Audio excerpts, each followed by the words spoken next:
Hello, my name is Dr. John Sopola, and I'm going to play for you the All-State Solo number 27 from the Fairling Studies. And this is marked at 8th note equals 96.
Now when we play pieces like this where we have an 8th note getting a pulse, we have to basically double all the values. So in the first bar, the C is actually going to get 3 full counts.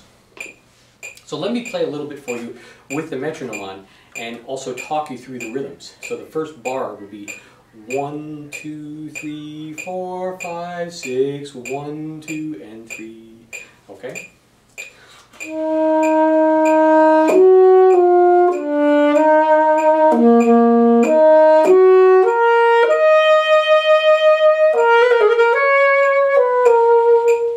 Let's talk through that a little bit. So basically we have four grace notes and then another grace note. So what I like to do, what we need to do actually is retongue our G.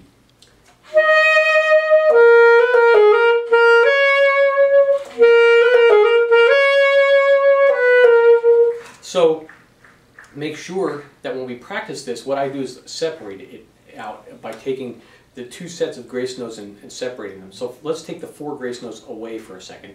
Just play our high C, our G, and then the 1 grace note up to the B flat.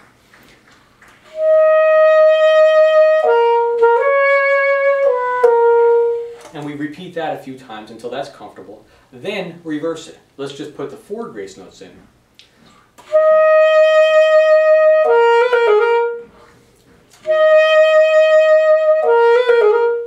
Until we feel comfortable with that. Now let's put them together and retongue our G at the bottom.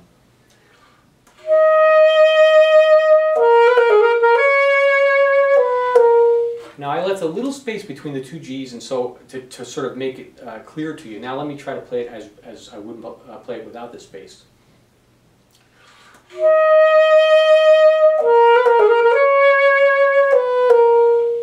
Let's talk about a couple of other fundamental things on the saxophone. The embouchure, we want to have our neck strap high enough that when the saxophone falls into your mouth, it just literally falls and you're not going to it.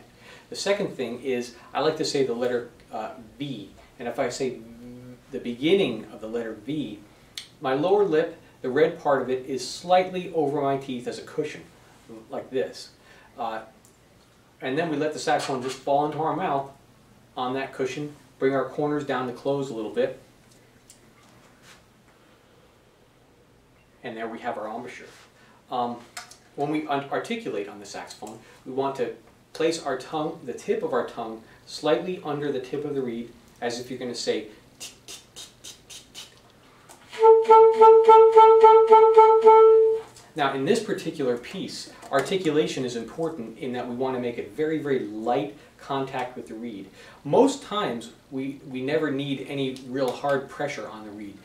The main thing about articulation is air. We want to have a steady airflow, and that tongue lightly makes contact with the reed and slightly interrupts the reed, so the vibration of the reed. So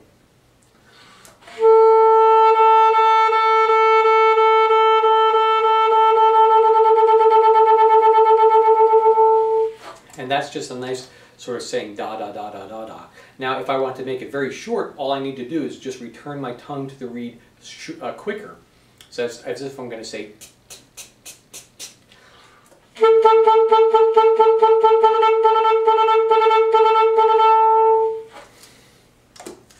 Let's take a look at bar 1, 2, 3, 4, 5, 6, 7, 8, 9, 10, 11, 12, 13, 14. We have some 16th notes, and remember they're going to get counted as 1 and 2 and 3 and 4 and triplet, triplet. So the last grouping is 2 sets of triplets. And working backwards, we have those 30 seconds in bar 1, 2, 3, 4, 5, 6, in bar 7. Know that since we have 6 beats in a measure, that that whole group of 8 30-second notes and the second group of 8 30-second notes, each one of those are going to get 4 counts for, rather 1 count for 4 30 seconds. The second set is going to be another count, then another count, and then another count. So.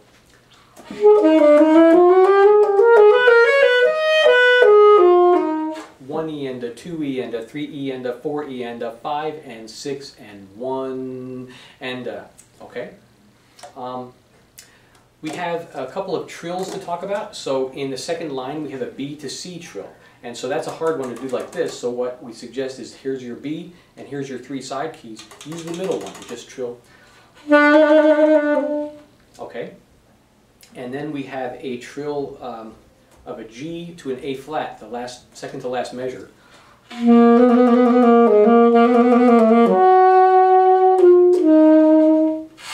I'm taking all these staccato notes really with a grain of salt. If I really separate them too much, they sound out of character. So in the end is too much.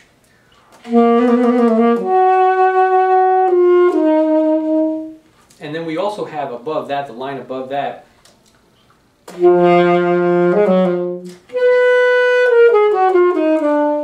I just like to lightly touch those notes with my tongue, not really separating them too much.